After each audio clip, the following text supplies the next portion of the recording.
around any court that I've ever been involved with, where there's this much dark money and this much influence being used. Here's how the Washington Post summed it up. This is a conservative activist behind-the-scenes campaign to remake the nation's courts, and it's a $250 million dark money operation. $250 million is a lot of money to spend if you're not getting anything for it. So that raises the question, what are they getting for it? Well, I showed the slide earlier on the Affordable Care Act and on Obergefell and on Roe versus Wade. That's where they lost. But with another judge, that could change. That's where the contest is. That's where the Republican Party platform tells us to look at how they want judges to rule, to reverse Roe, to reverse the Obamacare cases, and to reverse Obergefell and take away gay marriage. That is their stated objective and plan. Why not take them at their word? But there's another piece of it, and that is not what's ahead of us, but what's behind us. What's behind us is now 80 cases, Mr. Chairman, 80 cases under Chief Justice Roberts that have these characteristics. One, they were decided 5-4 by a bare majority. Two, the 5-4 majority was partisan in the sense that not one Democratic appointee joined the five.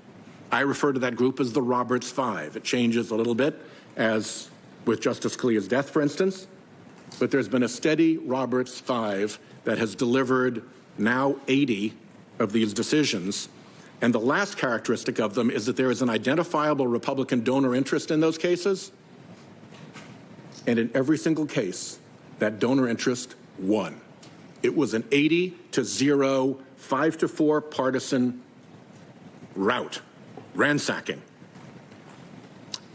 And it's important to look at where those cases went, because they're not about big public issues like getting rid of the Affordable Care Act, undoing Roe versus Wade, and undoing same-sex marriage. They're about power.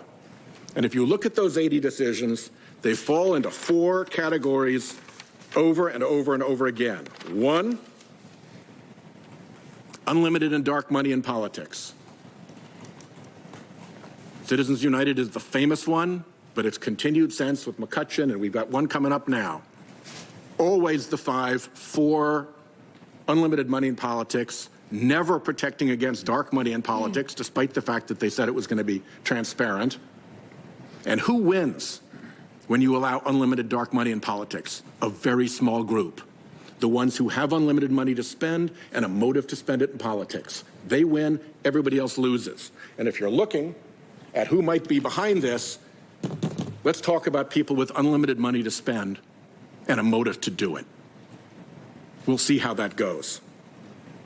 Next, knock the civil jury down. Whittle it down to a nub. The civil jury was in the Constitution, in the Bill of Rights, in our darn Declaration of Independence.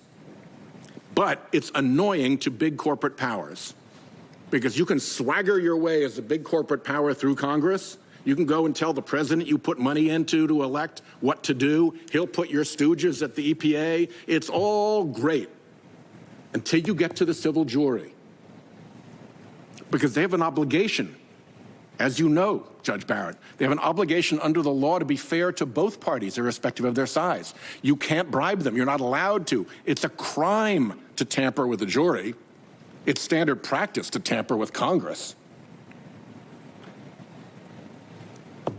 And they make decisions based on the law. If you're used to being the boss and swaggering your way around the political side, you don't want to be answerable before a jury. And so one after another, these 85-4 decisions have knocked down, whittled away at the civil jury, a great American institution. Third, first was unlimited dark money. Second was demean and diminish the civil jury. Third is weaken regulatory agencies. A lot of this money, I'm convinced, is polluter money. The Coke Industries is a polluter. The fossil fuel industry is a polluter. Who else would be putting buckets of money into this and wanting to hide who they are behind donors' trust or other schemes. And if you're a big polluter, what do you want? You want weak regulatory agencies. You want ones that you can box up and run over to Congress and get your friends to fix things for you in Congress. Over and over and over again, these decisions are targeted at regulatory agencies to weaken their independence and weaken their strength. And if you're a big polluter, a weak regulatory agency is your idea of a good day. And the last thing is in politics, in voting. Why on earth the court made the decision, a factual decision, not something appellate courts are ordinarily supposed to make, as I understand it, Judge Barrett, the factual decision that nobody needed to worry about minority voters in pre-clearance states being discriminated against or that legislators would try to knock back their ability to vote. These 5 made that finding in Shelby County against bipartisan legislation from both houses of Congress, hugely passed on no factual record. They just decided that that was a problem that was over. On no record, with no basis, because it got them to the result that we then saw. What followed? State after state after state passed voter suppression laws. One so badly targeting African Americans that the 2 courts said it was surgically tailored to get after minority voters. And gerrymandering, the other great control.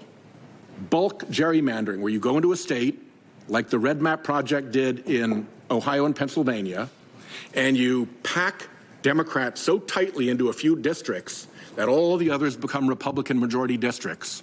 And in those states, you send a delegation to Congress that has a huge majority of Republican members, like 13-5, as I recall, in a state where the 5, the party of the 5, actually won the popular vote. You've sent a delegation to Congress that is out of step with the popular vote of that state, and court after court figured out how to solve that, and the Supreme Court said, nope, 5-4 again, nope, we're not going to take an interest in that question. In all these areas where it's about political power for big special interests and people who want to fund campaigns and people who want to get their way through politics without actually showing up, doing it behind donors' trust and other groups, doing it through these schemes, over and over and over again, you see the same thing. 80 decisions, Judge Barrett. 80 decisions, an 80-0 sweep. I don't think you've tried cases, but some cases, the issue is bias and discrimination. And if you're making a bias case as a trial lawyer, Lindsey Graham is a hell of a good trial lawyer. If he wanted to make a bias case, Dick Durbin's a hell of a good trial lawyer. If they wanted to make a bias case and they could show an 80-0 pattern, A, that's admissible, and B, I'd love to make that argument to the jury. I'd be really hard-pressed to be the lawyer saying, no, 80-0 is just a bunch of flukes. All 5-4, all partisan, all this way. So something is not right around the court. And dark money has a lot to do with it. Special interests have a lot to do with it. Donors' trust and whoever's hiding behind donors' trust has a lot to do with it. And the Bradley Foundation orchestrating its amici over at the court has a lot to do with it. So I thank you, Judge Barrett, for listening to me now a second time. And I think this gives you a chance for you and I to tee up an interesting conversation tomorrow. And I thank my colleagues for hearing.